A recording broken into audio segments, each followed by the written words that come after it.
Your little app is worthless. My sister laughed during Thanksgiving dinner. Keep dreaming and stick to your retail job. My parents nodded in agreement. I quietly said, sure, you're all right, and just looked at my phone latest message. Next morning their jaws dropped when your little app's still worthless. Keep dreaming and stick to your retail job. My sister jeered during Thanksgiving dinner. My parents nodded in agreement. I muttered quietly, sure, you're all right, and glanced at my phone, reading the latest message. The next morning their jaws practically dropped. There she was, my sister, still playing with her little phone app like a teenager. Across the table at dinner, Olivia sneered, seriously, Julia, when are you going to grow up and get a real job? That retail gig at Harris Electronics isn't exactly a career. I sat in silence, trying to keep my composure as their judgment weighed on me. It was Thanksgiving evening at my parents' house. Just me, Olivia, our parents, and my cousin Na. The aroma of roasted turkey and cranberry sauce filled the room, but all I felt was the crushing disapproval. My name is Julia Lee, I'm 25. For the past 3 years, I've worked at Harris Electronics while secretly developing an AI-powered inventory management system. My retail job wasn't just about paying bills, it was field research. Every frustrated customer, every inventory error, every inefficient process pushed me to refine my app. But try explaining that to my family. Julia, honey, my mom cooed in her condescending tone. Olivia is just concerned. Look at her. She's already a senior marketing executive at 28. We just want what's best for you. I stole another glance at my phone, hiding a small smile as I read an email from Apple's development team. They were impressed with my prototype and wanted to schedule a final meeting. I said nothing. I'd learned long ago that sharing my dreams only invited mockery.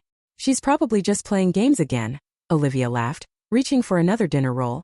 Remember when you said you were learning to code last year? As if someone who barely got through basic math could build something worthwhile. My father nodded in agreement. Technology is a young person's game anyway. Sweetheart, why not let Olivia help you get a proper marketing position? I took a deep breath, pocketed my phone and forced a smile. You're right. I'm probably just wasting my time. The bitter taste of their lies stung, but I reminded myself that tomorrow would change everything. The meeting with Apple's executives was set for 9 a.m. sharp. Across the table, Na caught my eye and winked subtly.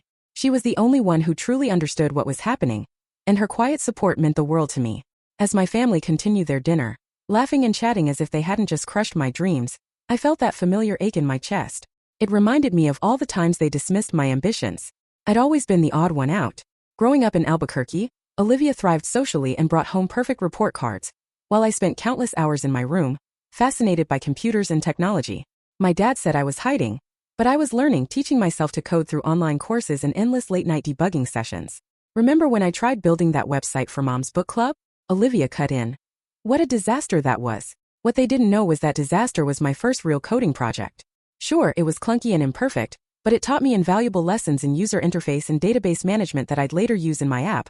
At least she's reliable at the store, my father offered, as if that were the highest compliment I could get. The manager says she's always on time. If only they knew that my manager, Alice, was one of my app's earliest supporters. She'd seen firsthand how my system could track inventory, predict sales trends, and streamline customer service. Julia, you're solving real problems here, Alice told me last week. Don't let anyone say otherwise. 3 months ago, Na reached under the table and squeezed my hand. They'll see eventually, she whispered, her voice low enough for only me to hear. Later, my mom began clearing the plates. Tell us more about your new promotion, she said to Olivia, beaming with pride. Your father and I were just telling the neighbors about it yesterday.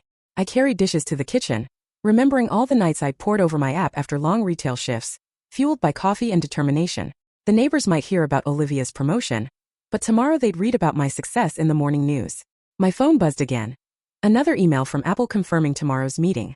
I allowed myself a small smile as I rinsed dishes. Let them think I was just a retail worker with unrealistic dreams. Tomorrow everything would change. After dinner, I retreated to my old bedroom for a moment alone. The space was just as I'd left it. My old computer still sat on the desk where I'd written my first lines of code. I could hear my family's voices drifting up from the living room, punctuated by occasional mentions of my name. I opened my laptop to review my presentation when a notification popped up. It was from Nathan, an old classmate who now worked at Harris Electronics' corporate office. What I read made my blood run cold. Julia, you need to know something. Olivia came by the office last week, asking lots of questions about your app and work schedule. I felt my hands tremble as I scrolled further. Apparently, Olivia had been gathering details about my project, claiming she was worried about my career choices, even trying to access my work computer. A soft knock at the door interrupted my thoughts. It was Na. Hey, you okay? You disappeared after dinner, she said, sitting beside me on the bed, Concern etched on her face. Olivia tried to snoop around my project at work, I managed to say, my voice cracking slightly. Why would she do that? Na's expression darkened. Because she knows, maybe not all the details, but she suspects you're onto something big. I recalled overhearing her talk to Mom earlier, worried I might embarrass myself by presenting an amateur app to real tech companies. Suddenly everything clicked. Olivia's pointed comments at dinner, my parents' constant criticism, the push to steer me toward marketing. It wasn't just dismissal. They were actively trying to discourage me from succeeding. Look at this, Na said, pulling out her phone to show me Olivia's latest Instagram post. A photo from her office with the caption, "Time to help my little sister find her path. Sometimes tough love is the best love. Family first." The condescension in those words made my chest tighten. All those nights I spent perfecting my code, running countless tests and debugging. It was all dismissed as delusions of grandeur. I can't believe I was going to tell them about the Apple meeting tomorrow, I said quietly, closing my laptop. I was actually planning to share my success with them. Na squeezed my shoulder. Don't let them find out from everyone else. Sometimes the best revenge is letting people's assumptions blow up in their faces. She was right. Tomorrow they'd learn the truth, but not from me. Sometimes silence speaks louder than words. That night I barely slept. My mind raced with thoughts of the meeting and Olivia's betrayal. At 6 a.m., I quietly packed my laptop and presentation materials, planning to leave before anyone else woke up. As I crept down the stairs, I heard voices from the kitchen. I'm telling you, Mom, we need to stop this now. Olivia's going to humiliate herself with this app thing. I saw what she's working on at Harris Electronics. It's just basic inventory tracking. Nothing special. I froze on the stairs, my heart pounding. How did she know the details of my project? I talked to a friend at the patent office, Olivia continued. There's no record of Julia filing anything. We can't let her waste her life on this fantasy. My mom added, maybe we should call Apple's HR department and warn them she might not be what they expect. The genuine concern in Mom's voice stung more than Olivia's scheming. They really thought they were protecting me from disappointment. I stepped into the kitchen, making my presence known. You don't need to worry about calling anyone, I said, my voice steadier than I felt. I can handle my own career choices. They jumped, startled by my sudden appearance. Olivia recovered first, forcing a sympathetic smile. Julia, we're just trying to help with your app. It's sweet that you're trying, but you're not a real developer. You need to be realistic. I pulled out my phone and opened my development portfolio. I've been working on this project for 3 years, and I've been teaching myself programming since high school. Really, Olivia? Honey, Olivia works with real tech companies. She knows what they're looking for, Mom interjected. No, she doesn't, I cut in. She works in marketing. She only saw the basic interface we use at the store. The real system is way more complex. Olivia's smile faltered slightly. I was at your workplace last week. I saw everything, what I wanted you to see. Gathering my courage, I said. The store version is just a small part of the full system, but you wouldn't understand that, would you? You were too busy trying to sabotage me to actually ask what I was working on. The kitchen fell silent. Through the window I could see the sun rising over the Sandia Mountains, painting the sky in shades of pink and gold. In a few hours everything would change. I have a meeting to get to, I announced, turning to leave. And don't bother calling Apple. They already know exactly who I am and what I can do. Julia, wait. My mom called after me. We're your family. We just want to protect you from disappointment. I paused at the door, thinking of all the nights I'd spent coding, all the tutorials I'd studied, all the tests and bug fixes. They had no idea what I was capable of because they never bothered to see past their own assumptions. Sometimes, I said quietly, the people who think they're protecting you are really just protecting their own idea of who you should be. Then I walked out, leaving them standing in the kitchen as I stepped into my future. The morning air was crisp and full of possibility. I had a meeting to catch, and nothing was going to stand in my way.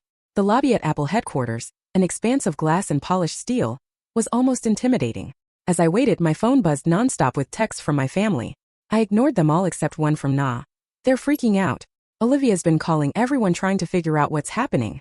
A sleek elevator whisked me up to the executive floor, where I found Alice, my former store manager. Her familiar smile caught me off guard. Did you really think I was just a retail manager? She grinned. For the past year, I've been running Apple's retail innovation, evaluating new technologies in real-world settings. I remembered all the times Alice had offered insightful suggestions about my app, turning what I thought was friendly curiosity into a professional evaluation. Your sister came to the store last week, Alice continued, her tone shifting. She tried to access your development files, claiming to be your business partner. When that didn't work, she even hinted that you stole the concept from her marketing firm. My heart sank. She what? Don't worry, Alice said firmly. We have security footage of her attempts, and we've been documenting your development process ever since your prototype emerged 6 months ago. Her claims won't hold water. By the time we reached the meeting room, it was packed with Apple executives. I set up my laptop, steadying my racing heart, and began. Good morning, everyone. For the past 3 years, I've been developing an AI-powered inventory system that does more than track products. It predicts customer behavior, streamlines supply chains, and adapts to real-time market changes. As I demonstrated the system, I could see the executives' eyes light up. The AI's ability to forecast inventory needs based on weather, local events, and social media trends was unlike anything on the market. This is impressive, the CTO remarked. But why test it in a small electronics store? I smiled. Because retail is where real problems exist. Working on the sales floor showed me what customers and employees actually need, beyond what executives imagine. With each feature I demonstrated, their conviction grew. When I finished, there was a charged silence before the CTO finally said, "We'd like to make you an offer." He paused, then added, "Not just for the system, but we want you to join us as Deputy Director of Retail Innovation, alongside Alice."